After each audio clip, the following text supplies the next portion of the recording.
Pinarangalan bilang 2025 Bagong Bayani Awardee ang kinapawenyong culinary expert na si Chef Alex Inday Sebastian, ang pinakamataas sa pagkilala na pinagkakaloob ng Office of the President para sa mga natatanging overseas Filipino worker. Kabilang si Chef Alex ng sikat na restaurant sa Kidapawan sa hanay ng mga modernong bayani na ginawad ng Bagong Bayani Foundation dahil sa kanyang husay, integridad at makataong serbisyo sa larangan ng culinary arts sa ibang bansa. Ayon sa kanya, ang parangal ay isa sa pinakamalaking karangalan sa kanyang buhay.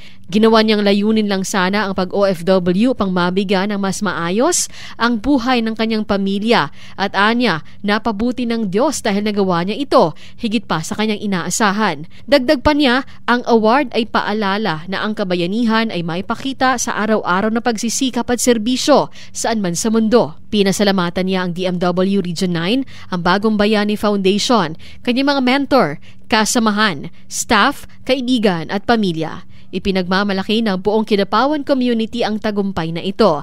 Ang Bagong Bayani Awards ang pinakamataas na parangal ng bansa para sa mga OFW na nagbibigay pugay sa kanilang katatagan, kahusayan at puso. Kinikilala ng Bagong Bayani Awards ang mahigit sa 1,700 na natatanging OFW mula noong 1989.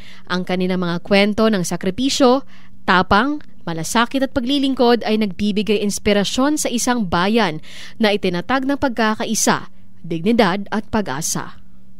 Cherry May Tapia, NDBC Bida Balita.